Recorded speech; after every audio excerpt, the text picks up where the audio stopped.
Let's anti-haul Christmas.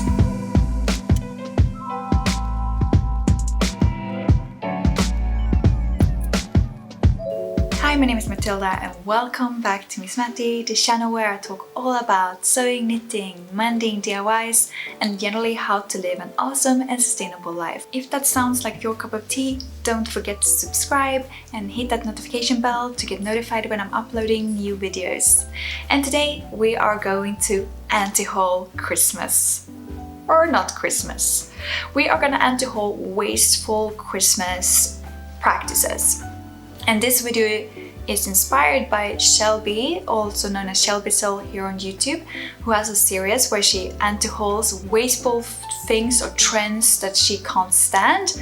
So this is exactly what we're gonna do today. If you're not sure what an anti-haul is, it's basically opposite to a haul. The things that I'm not gonna buy or the trends that I'm not gonna join into. And in the honor of this video, of course, I had to wear my hand-knitted Christmas jumper from last year.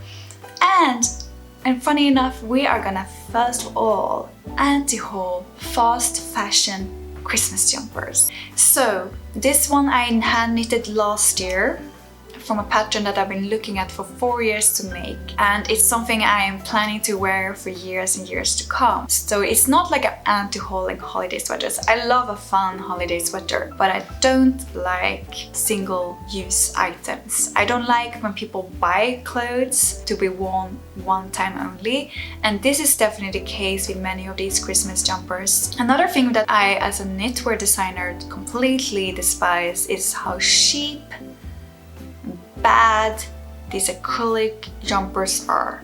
But each to their own. If you love those jumpers, go to a thrift store and buy them, because they're overflowing in Value Village and Goodwill or whatever thrift stores there are where you live. I promise you, just go in there and you will see a sea of these jumpers. So if you have any functions, any events where it's a Christmas jumper party or something like that, or you can do like last year. I also expect this jumper that I'm wearing now. I made 3 upcycle Christmas jumpers. Also, I filmed 3 different tutorials on how to make those ones, and I will link all the 3 videos in the description down below. And I would advise you to check those out. That could be a fun DIY project to do together with some friends. Use some jumpers you already have or something from the thrift store and have fun. But do not buy something newly produced that you are gonna use for one day only. So the next thing I wanna anti-haul is those Christmas crackers that have that crappy plastic gift inside that nobody wants. I know many other countries also have Christmas crackers, but it's such a British tradition to have the Christmas crackers. It's like essential with a Christmas dinner.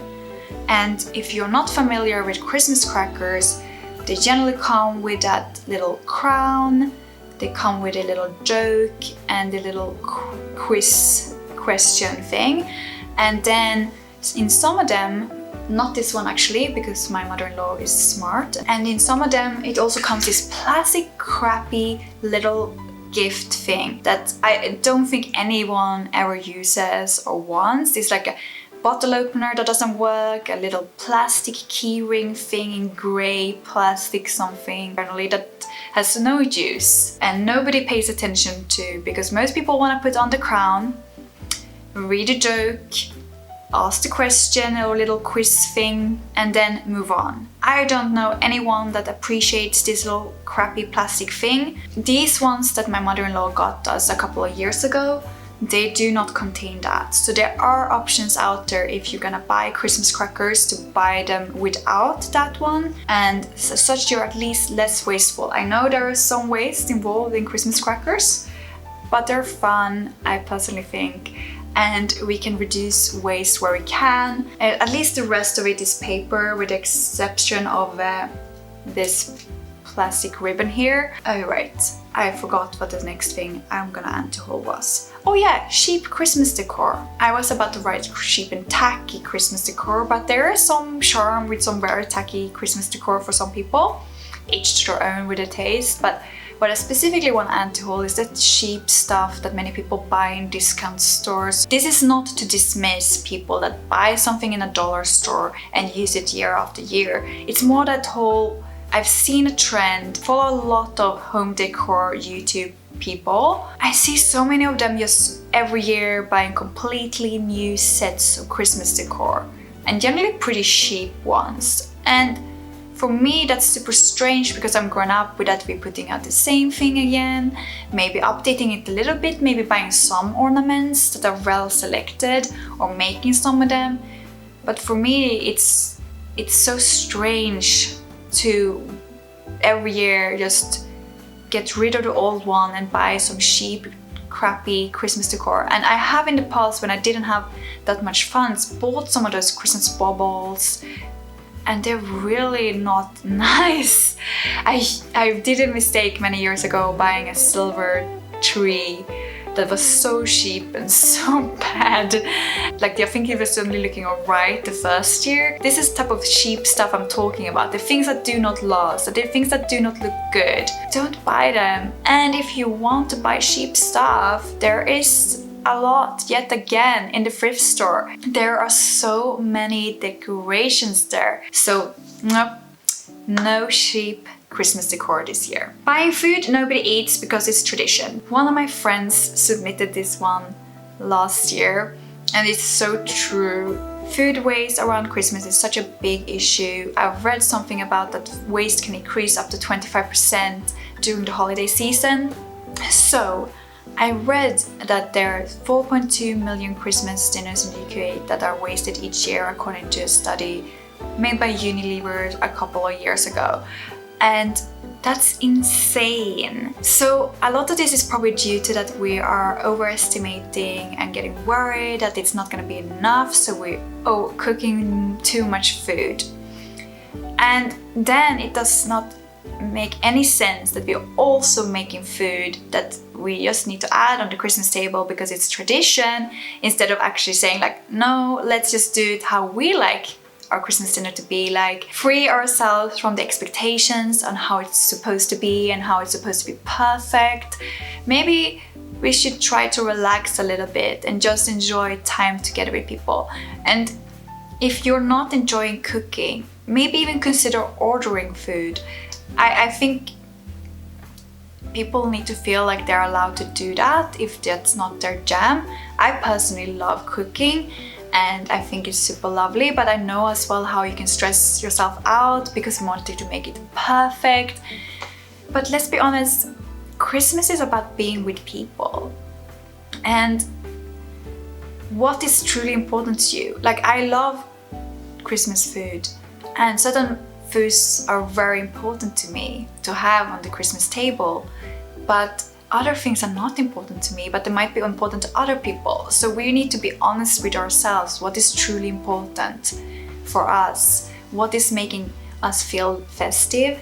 What is making us feel happy? And also, if you are the one hosting, maybe there are other people that can help out. Does it only need to be you cooking? Can other people help and bring certain dishes? And also, if you're hosting, ask people to bring containers for leftovers with you. There is no point in that you alone will be the one with the food waste. Consider things like freezing food. Consider what you're gonna do with the leftovers before you actually cook, because it's one part of Christmas is to enjoy the leftovers a couple of days after, but there's also a limit to it, right? There's a limit when you're like, I'm just sick of Christmas food and you just want to go and get a pizza instead. There are loads of different ways on how to reduce food waste. I'm also gonna link down below from this website called Love Food, Hate Waste. They have a food portion calculator that might help you estimate how much to actually cook so you're not overdoing it this year.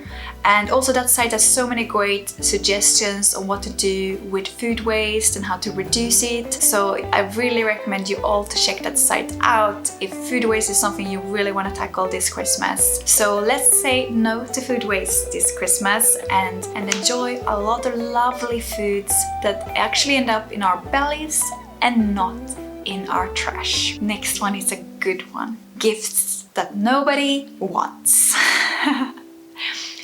I might will sound ungrateful, but I think we need to talk about this. I think we need to give people the freedom to not buy gifts for everyone. I think it's better if we buy less gifts, choose the gifts well, and maybe buy even few people. Why do we need to stress around in all the stores before Christmas to buy a lot of people loads of gifts that they might never appreciate, that they might even put on eBay, give away on FreeCycle? So for this video I was researching what is the gift that nobody wants. And there was a lot of different funny lists, some I agreed with and some I disagreed with. I think one of the main things is to be considerate about the person you're giving a gift to. Who are they? What do they like? What do you think would make them truly happy? Because I think many of the gifts that we remember as the worst gifts we ever got is when we're like, do you even know me? Those type of gifts. Or when you feel like you just went to a discount store and bought an awful scented candle. Or you are just regifting something crappy that you also got once that you never wanted. So why would I want that? So I think that mainly is to really be considerate of the person we're giving gifts to. Will they actually appreciate it? Would they be happier actually with something else? And does the gift need to be a physical item? I know the trend has been the past couple of years to give experiences, but I also want to say that experiences doesn't need to be expensive. It can also be other things. It doesn't need to be like a trip. It doesn't need to be going to a concert. It can also be things like, I will babysit your kids so you and your partner can go and have a lovely child-free date night together. With a friend that, for example, owns a lot of stuff and you are very good at organizing, maybe you can offer to help them organize their garage or their wardrobe, etc. There's so many different ways we can give gifts that offers the people quality time, that offers us to actually give them something that they truly want and appreciate. That is your company, your skill, your help. We are not all in the same mold. I would be so much happier for a chocolate bar for $3 than if you spent the money on a Michael Kors bag. If you bought me a Michael Kors bag, I would be like,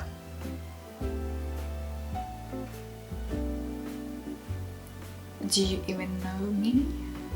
Oh. But someone else might love a Michael Kors bag. So it's like, so I think that's a key thing. And I think when it comes to certain items, it requires that you know a person very, very well to be able to give things like clothes. Clothes is one of those things I think you shouldn't buy to anyone unless they're very close to you. You know their size, you know what they want, you really know their style and taste. I really want to anti-haul a lot of the beauty products, not because I think that does necessarily need to be a bad thing. It can be an amazing gift for the right person if you know what type of scent they like, if you know what kind of brands they like. Bear in mind that many people are very fussy when it comes to this. I have sensitive skin, so I don't want to have just whatever on my skin. I am very picky about scent, and if you try to buy me a perfume, don't try. I think it's such a personal thing. And one of my worst gifts I ever received was in a Secret Santa, where I got the perfume Tommy Girl. It's like bringing me wipes for when I was 13, and also our budget for that Secret Santa was £10, and I don't think they bought that gift. I think it was a re-gift. That is exactly what I mean by giving something that just feels inconsiderate. And if you in your office have Secret Santa, do not put at such a low limit like £10 and $10. You can barely buy anything decent for anyone. And also consider a way for people to communicate what they would appreciate to receive as a Secret Santa gift, because it might vary how well you know the person that you receive. You might work really closely to someone you get one year, but next year you get someone in HR that you have no clue what they even like.